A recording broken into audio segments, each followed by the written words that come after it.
आजको मेलोडी चाहिँ twinkle twinkle little star. यो चाहिँ हामी यत्तिकै बस्ने बेलामा पनि ट्विङ्कल ट्विङ्कल लिटल स्टार यत्तिको पनि गाइन्छ नि त है। त्यो मेलोडी चाहिँ कसरी सजिलो तरिकाले एउटा मात्रै स्ट्रिङमा बजाउने कोसिस गरौँ। यो गिटारहरू सिक्ने बेलामा चाहिँ नोटेसनहरू देख्नु भइरहेको छ होला। यस्तो यो माथिको चाहिँ नोटेसन स्टाफ नोटेसन भन्छ, अनि यो तलको चाहिँ टिएबी लेखेको छ नि, यो ट्याब्लेचर। यो म आज त्यति साह्रो यो सबै डिटेलमा त जाँदिनँ है। सिम्पल मेलोडीलाई चाहिँ कसरी गिटारमा बजाउने त्यति मात्रै म जान्छु आज। यो माथिको चाहिँ यो माग देख्नु भएछ होला है। यो माग आएर अनि 5वटा लाइन देख्नु भएछ र अनि यहाँ यस्तो थोप्ला थोप्लाहरू म्युजिकको साइनहरू देख्नु भएछ भने चाहिँ यसलाई चाहिँ स्टाफ नोटेसन भन्छ। अनि यो तलको चाहिँ गिटार ट्याब्लेचर। यसमा चाहिँ फेरि 6वटा लाइन हुन्छ, 1 2 3 4 5 6। यो 6वटा लाइन भनेको फेरि गिटारको यो 6वटा स्ट्रिङ चाहिँ रिप्रेजेन्ट गर्छ है, डिनोट गर्छ। अनि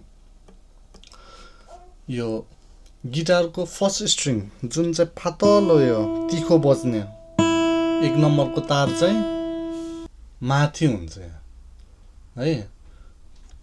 आफूले यहाँ गिटारमा हेर्दा चाहिँ यो पातलो स्ट्रिङ तल देख्छ, तर यता म्युजिक नोटेसनमा चाहिँ माथि देख्छ है। यो स्ट्रिङ चाहिँ फेरि गिटारको 6th स्ट्रिङ बाक्लो, अथवा यहाँ यता पनि लेखेको हुन्छ EBGDAE भनेर स्ट्रिङको नामहरू छ, नोटको नामहरू। हामीले यो फर्स्ट स्ट्रिङलाई E पनि भनिन्छ होइन, EBGDAE। यो चाहिँ यहाँ हेरेर पनि थाहा पाउन सकिन्छ। तर आज चाहिँ अब यो अरू स्ट्रिङमा हेरिराख्नु पर्दैन। आज चाहिँ यो एउटा मात्रै लाइनमा चाहिँ यहाँ हेर्नुभयो नि, फर्स्ट स्ट्रिङमा है, E भन्ने स्ट्रिङमा मात्रै छ यहाँ नम्बरहरू है। यो नम्बर भनेको चाहिँ फेरि के हो भन्दाखेरि यो स्ट्रिङको चाहिँ कुन ठाउँमा राख्ने त, कुन ठाउँमा औँला राख्ने, फिङ्गर राख्ने, अथवा कुन ठाउँमा चाहिँ बजाउने, कुन ठाउँमा राखेर बजाउने चाहिँ यो नम्बरले चाहिँ भन्छ। अब यो 0 भनेको चाहिँ ओपन, जहिले नि ओपन। अब यहाँ 0 छ भने यो फर्स्ट स्ट्रिङ ओपन भयो होइन, अभियसली। यदि यो 0 चाहिँ 1 भएको भए चाहिँ यहाँ फर्स्ट स्ट्रिङको 1 नम्बरको फ्रेडमा, यो नम्बरहरू भनेको चाहिँ सबै फ्रेड नम्बर है, कति नम्बरको फ्रेडमा बजाउने। 0 छ भने ओपन भयो, 1 छ भने यहाँ फर्स्ट फ्रेडमा, 2 छ भने सेकेन्ड फ्रेडमा, 3 छ भने 3 छ भने 3rd फ्रेडमा, 4 छ भने 4th फ्रेडमा, 5 लेखेको छ भने 5th फ्रेडमा, एन्ड सो on यस्तो जान्छ। अनि आजको चाहिँ के छ, 0 0 दुईचोटि ओपन है, अनि 7 7 भनेपछि 0 0 7 7 मा बजाउने भन्ने है। अनि एउटा कुरा यो टाइमिङ सिग्नेचर होइन चाहिँ 4/4 को टाइमिङको छ। माथिको 4 भनेको चाहिँ कतिवटा बिट, यो एउटा बार भनेको चाहिँ एउटा बार, यो यहाँबाट यहाँसम्मको बार अथवा यहाँबाट यहाँसम्मको बार चाहिँ कतिवटा बिट छ यो भित्र भन्दाखेरि चाहिँ यो 4वटा बिटले चाहिँ यो एउटा बार बनेको छ। अनि यो तलको 4 भनेको चाहिँ 4 भनेको चाहिँ त्यो बिट चाहिँ कस्तो खालको बिट हो, तलको 4 भनेको चाहिँ क्वार्टर बिट भन्नु मतलब एउटा बिट भनेको हाम्रो यो ताली बजाउने बेला पनि यो हुन्छ नि त है, तल गएर माथि आउँदासम्म चाहिँ 1 बिट काउन्ट हुन्छ, 1 2 3 4 भनेपछि 1 गर्दा चाहिँ तल गएर माथि आउने, अथवा खुट्टाको ट्याप गरेर डाउन गरेर अप आउँछ कारण चाहिँ। अनि यो नोट त भयो ट्याब्लेचरमा 0 भनेको चाहिँ, तर यो नोट चाहिँ कति लामो बजाउने होइन, कति लामो बज्छ भन्दाखेरि चाहिँ यो नोटेसन हेरेर गर्ने यो चाहिँ के भयो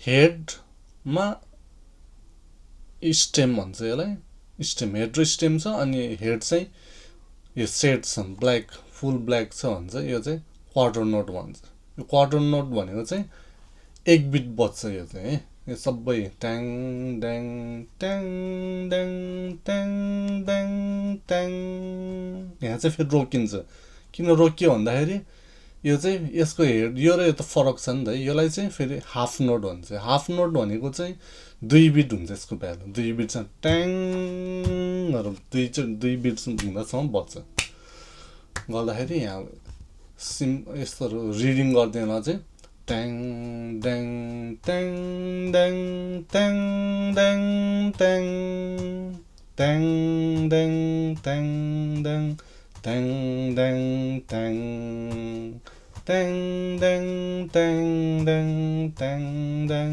ट्याङ ट्याङ ड्याङ ट्याङ ड्याङ ट्याङ ड्याङ ट्याङ ट्याङ ड्याङ ट्याङ ड्याङ ट्याङ ड्याङ ट्याङ ट्याङ ड्याङ ट्याङ ड्याङ ट्याङ ड्याङ ट्याङ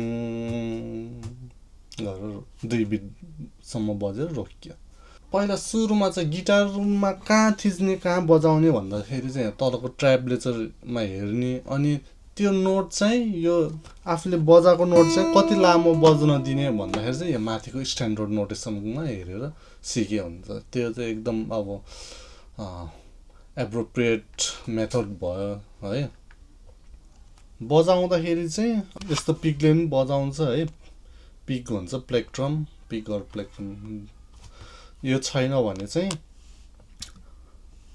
थम्बले अथवा यस्तोहरू बजाइ नै हुन्छ है गर्दाखेरि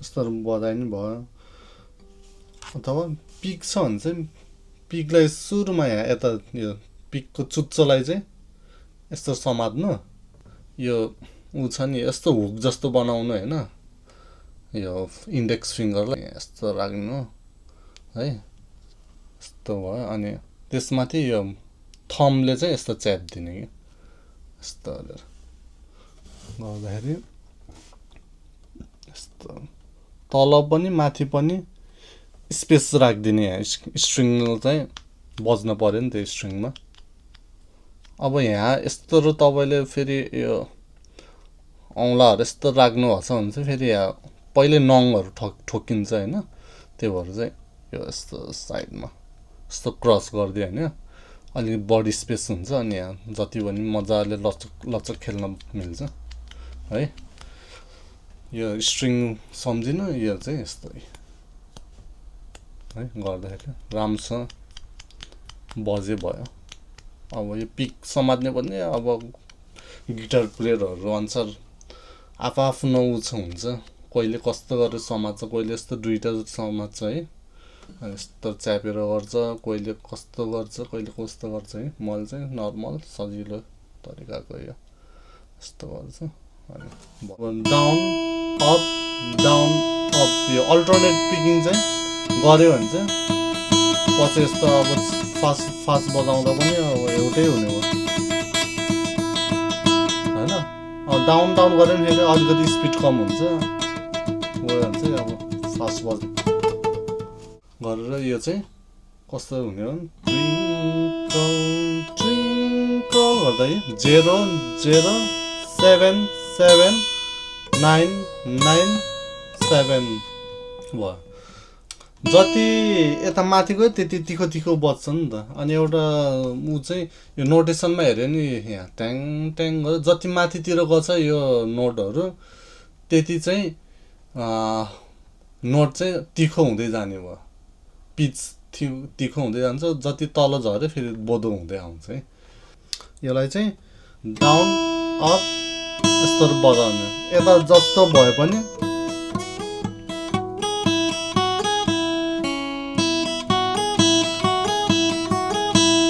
अब यता चाहिँ जस्तो गए पनि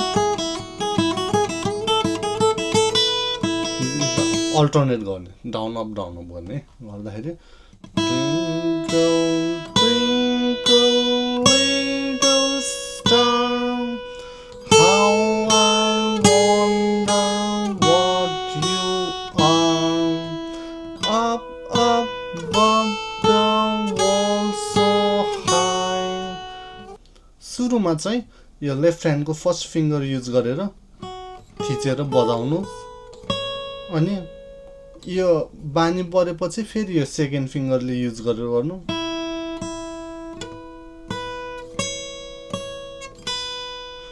अनि यो पनि बानी परेपछि फेरि यो थर्ड फिङ्गर।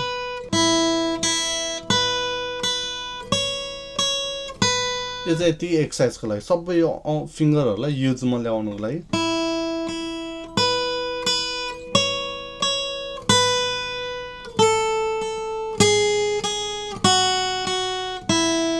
भन्यो अनि पछि बानी बढेपछि चाहिँ जुन जुन औँला चाहिँ त्यो फ्रेट जुन बजाउनु पर्ने फ्रेटको अगाडि पर्छ त्यही फिङ्गरहरू युज गर्ने। जस्तै यहाँ छ भने यो फिङ्गर युज गर्ने, अथवा यहाँ बजाउनु पर्ने छ भने गरेर यस्तै है यस्तो।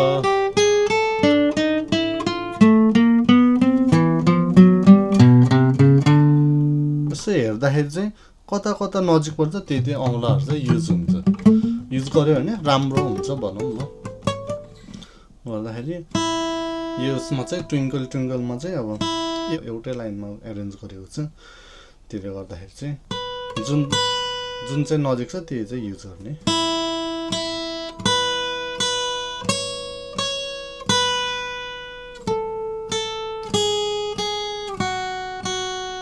जस्तै यहाँ पनि गरेर यो चलाइनुहुन्छ तीनवटा। सुरुमा चाहिँ एउटै औँलाले प्र्याक्टिस गर्नु, ठाउँहरू चिन्नु, अनि त्यो ठाउँ चिनेपछि बानी परेपछि फेरि डिफ्रेन्ट तरिकाले गर्ने। आफूलाई जुन सजिलो लाग्छ त्यो तरिकाले बजाउँदाखेरि राम्रो हुन्छ। यही हुनुपर्छ भन्ने छैन गिटार बजाउँदाखेरि है, आफूलाई जुन सजिलो लाग्छ त्यो गरे हुन्छ।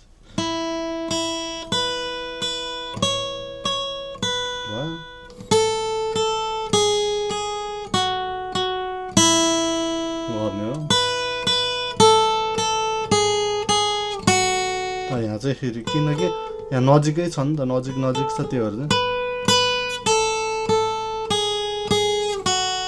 गरे है।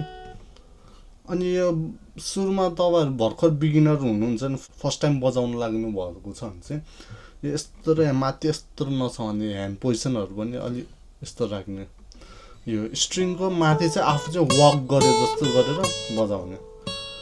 यो यताको थम चाहिँ ठ्याक्क यहाँ बिचमा राख्ने, यो फ्रेटको माथि नल्याउने, यहाँ तल राखेर ठ्याक्क